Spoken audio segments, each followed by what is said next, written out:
Long before Europeans and Americans first appeared in the fertile river valleys of the Columbia Plateau, Indian prophecy predicted their arrival. It was the fulfillment of the prophecy that there would be a new people who come. These newcomers would bring changed ways, and that we would be facing very, very difficult times in our future. The changes would come quickly, and not without great cost, to both the newcomers and to the people who had long called this land home. Stop now. We're here to help you, to bring you closer to God.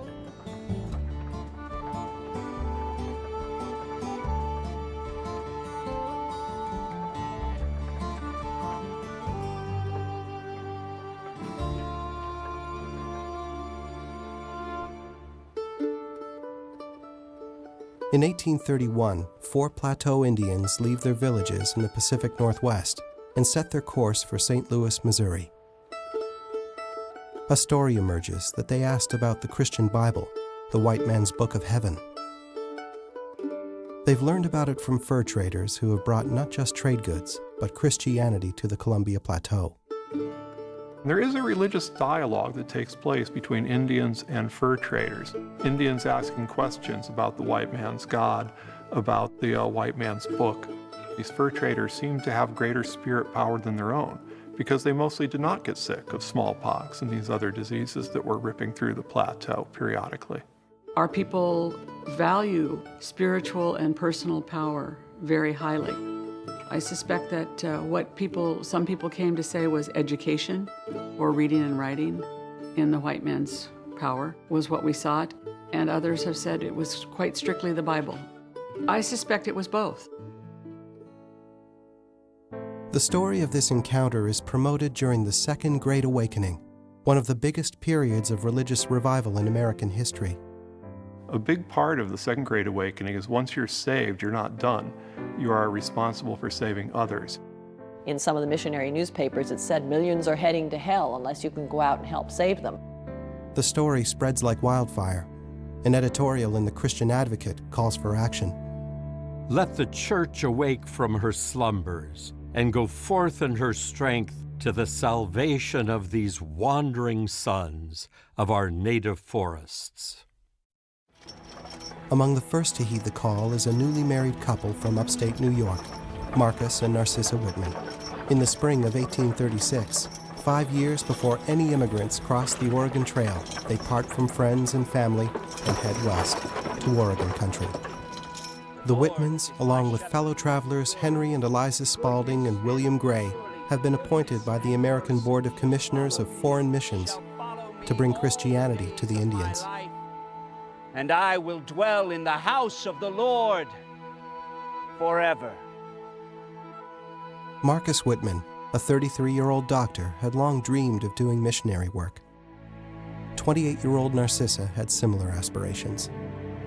Marcus and Narcissa, they were an impressive couple. He was a man of integrity, of energy, intelligence. She had been reared in a very loving Christian family, highly educated, committed Christians. She was a very unusual young woman. She had, since her mid-teens, decided that she wanted to be a missionary, and there were very few female missionaries at the time. Dear, dear mother, we are making arrangements for crossing the mountains, and shall expect to unless prevented in the providence of God. Few Eastern men, besides trappers, traders, and explorers, have made this arduous trip across the continent. Narcissa Whitman and Eliza Spalding are the very first non-Indian women known to have completed the journey. It seems to me now that we are on the very borders of civilization. I have not one feeling of regret at the step which I have taken, but count it a privilege to go forth in the name of my Master, cheerfully bearing the toil and privation that we expect to encounter. And I think that people admired Marcus and Narcissa Whitman and their commitment. And it's quite a brave commitment, because you were essentially going to say goodbye to your families and never see them again. Their goal is to minister to the native peoples of the Columbia Plateau, Cayuse, Walla Walla, and Umatilla. These are some of the tribes that had inhabited these hills and valleys for thousands of years.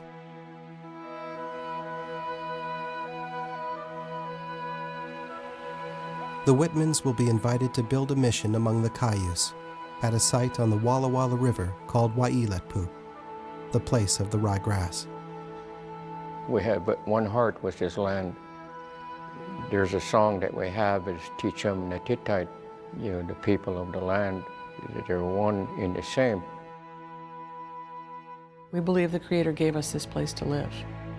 Our people had lived here for thousands of years, with the land teaching us how to live here. The relationship between all living things is one of reciprocity and balance and sustenance. We had spiritual practices, we had faith that was part and parcel of our way of life every single day. It is based on our foods, and we greeted the day in prayer. In September, after a 7-month journey across the continent, they arrive, filled with good intentions. The Indians welcome them and give them permission to build on Indian land. It's decided the Spaldings will start their mission amongst the Nez Perce in what is present-day Idaho. The Whitmans will stay with the Cayuse. Many challenges lie ahead: building a home, a mission, and establishing a farm. They are not the only non-Indians in the region. They are part of a dynamic society composed of British, French, and American trappers, other missionaries, and trading forts. Yet unlike the Hudson's Bay Company, their goal is to transform the lives of the native people of the Walla Walla Valley. It is this relationship with the Cayuse that will challenge them the most. The Whitmans came with a very strong idea of what their role was. Narcissa, would you listen to this, please? I cast myself upon the Lord. I know He will direct in every emergency. On the one hand was their belief that the Indians were ready and willing. Joined with that was their belief that they were way lower on the scale of humanity and civilization. Pray for us and the heathen. We hope and pray for a revival of religion. If our own hearts were united and right, we shall see it soon, and a general one too. There's no question that Whitman thought his culture was far superior to these heathens, but they could learn. It wasn't hopeless. That in time, they can be acculturated. I don't believe that our people ever thought that we were inferior. I do believe that we were curious, inquisitive, and acquisition-minded when it came to new technologies and new forms of power. We will now sing from your hymnals. We will be singing hymn number 128. Ye sons of the earth, prepare the plow. Please stand. Please stand up. The Cayuse are initially receptive to the Whitmans, though they learn that the Whitmans' beliefs differ significantly from their own. There are concepts that are new. Heaven and hell are new. And the idea that all people are born as sinners must have been completely alien.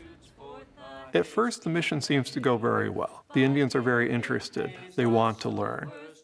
When Marcus gives a sermon, the Indians show up in large numbers to listen. They ask him to be baptized.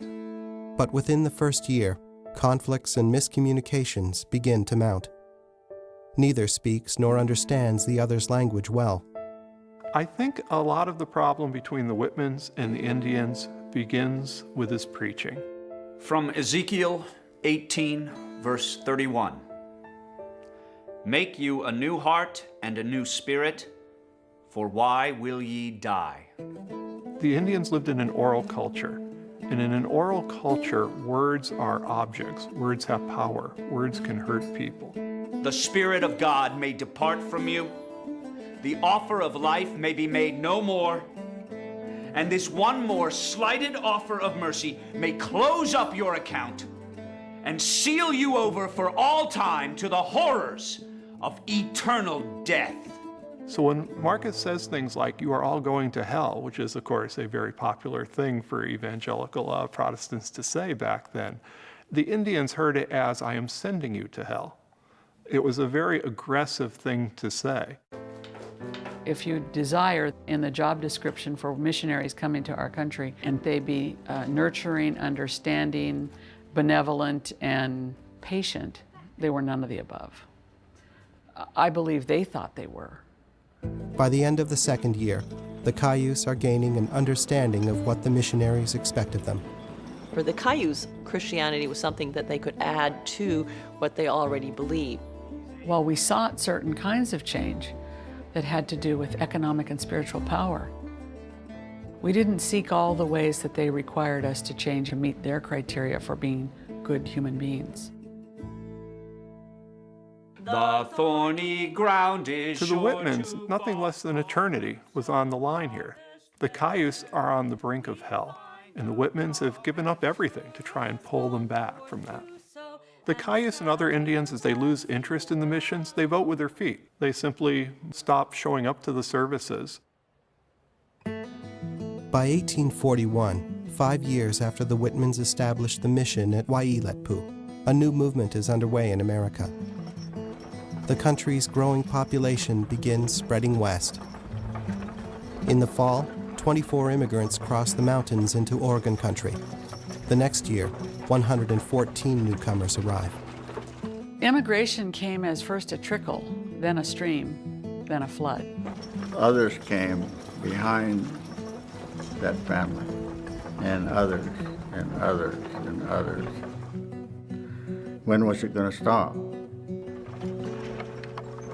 In 1843, 1,000 people make the journey. Waiilatpu, in the heart of Cayuse land, is located near the path that will become the Oregon Trail. The mission becomes a resting place where weary travelers can receive food and medical care from Dr. Whitman before they head down to the Willamette Valley.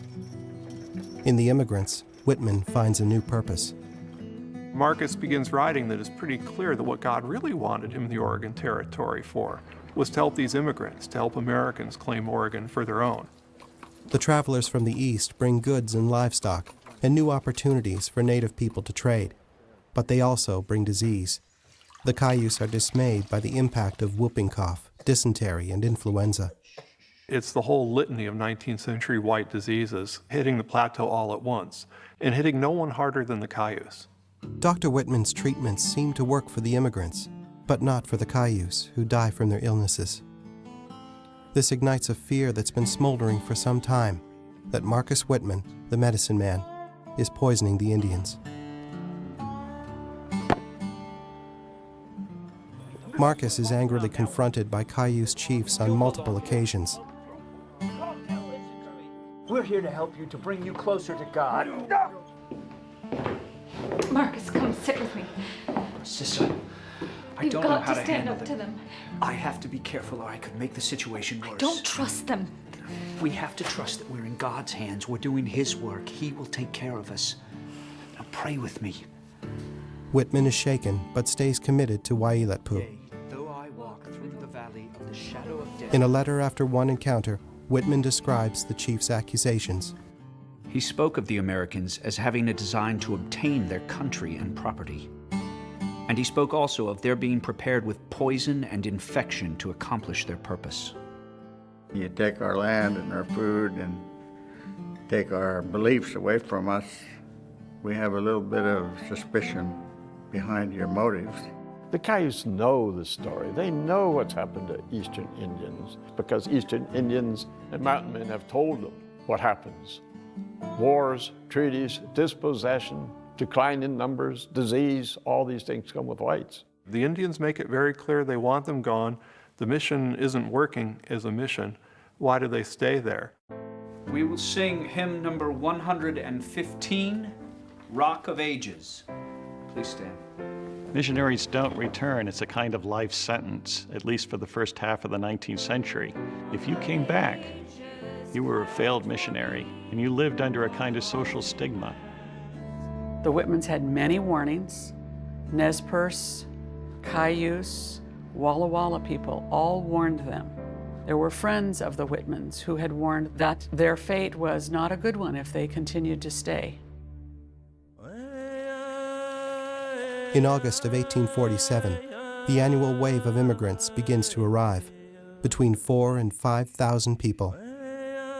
A group of about 75 crowds the mission house as winter sets in. They appear to bring with them yet another disease, measles. The measles struck the Cayuse with unprecedented ferocity.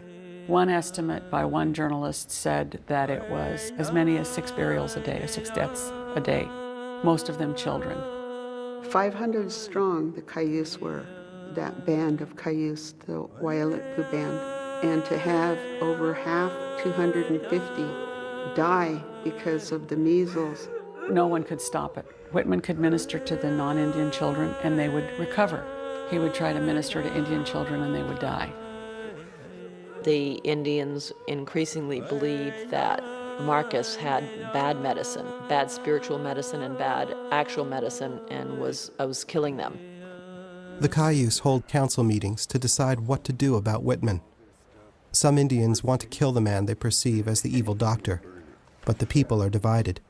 I don't want people to misunderstand. There were very, very devout Christians amongst our people who became disciples in the ways that the Whitman wanted them. Tilakite, the chief of the band that lives near Waiilatpu, is a candidate for admission to the church. But on the night of November 28th, 3 children from his lodge die from the measles. The decision is made. Our future was out of our hands, and the only way to begin to get control back was to kill the Whitmans. November 29th, 1847. A small group of Cayuse gathers at the mission. 2 men, alleged to be the chiefs Tilakite and Tomahas, come to the kitchen asking for medicine. The doctor is summoned. One of the children at the mission later described the moment when the attack began. We could hear loud and angry voices in the kitchen. Suddenly, there was a sharp explosion. A rifle shot, and we all jumped in fright for the outside door.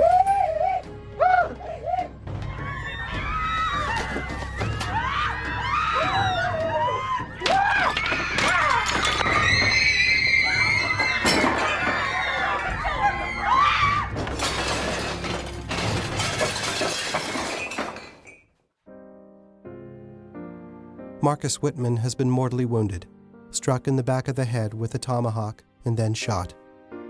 Several other Indians join the attack. Of the 75 people at the mission that day, 13 are killed, 12 men, and Narcissa. 47 people are held captive for a month until they are ransomed by the Hudson's Bay Company. To many white Americans, the killing of the missionaries proved every racist stereotype they had about Indians. Look what these savage Indians did. The killing of the Whitmans becomes a national outrage. In most tellings of the story, we are the cruel murderers. People tend not to look at the other side of the coin from our perspective. We lost many, many, many families to the pandemics. And the aid station to the pandemic migration was at Whitman Mission. Over the next 2 years, a volunteer pioneer militia rises up and takes revenge on all the native people in the region. When the Whitmans were killed, the Cayuse were blamed collectively. Though the Americans demanded the individuals who had killed them, in a sense the whole tribe was guilty. And not just the Cayuse, all the Indians of the interior suffered for the death of the Whitmans.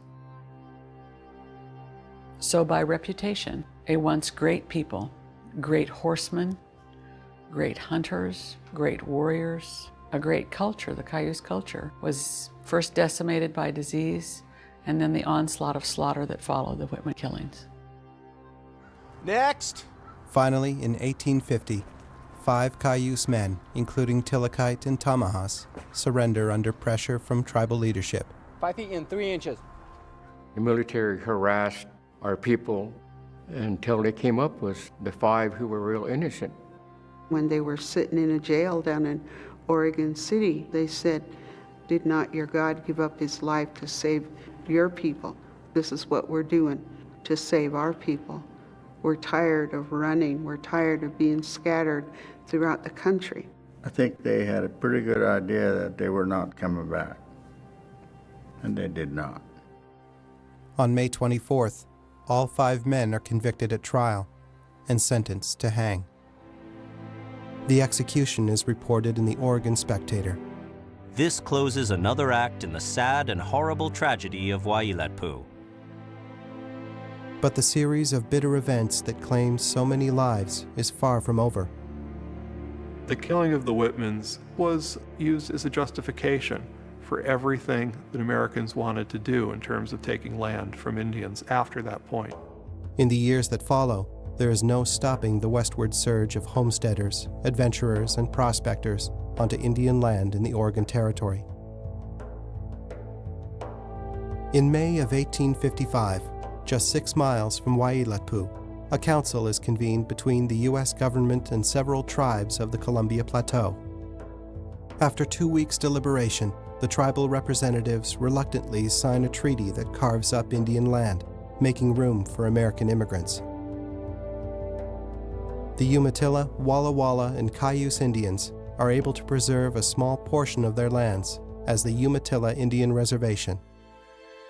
In that treaty, we ceded roughly 92% of what had been our homeland to the United States government. The Cayuse were the first ones moved out because people wanted the Walla Walla Valley, and the Cayuse were just in the way. Many think the Cayuse vanished in the years of bloodshed that followed the Whitmans' deaths. By 1855, it was estimated that we might have had as few as 50 adult Cayuse men left at the time of the Treaty Council. Just as the prophecy predicted, there was great hardship, but the Cayuse and other Indian tribes survived.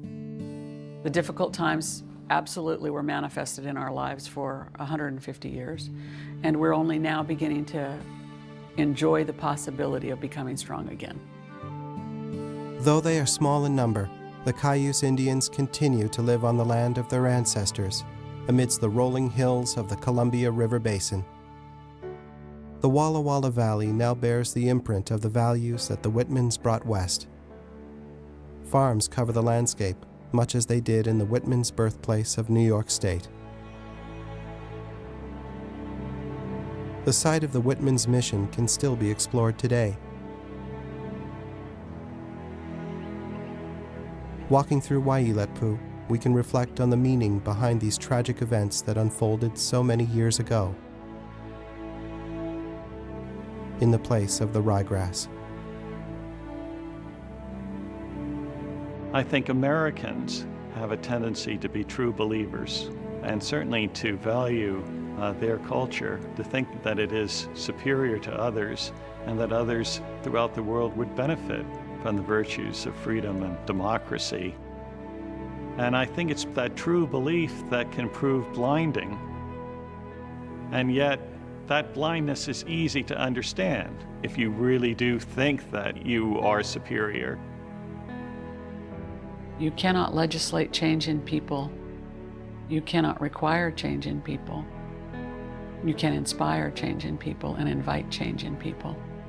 Perhaps the greatest lesson from all of this is that we might revisit the notion of respect.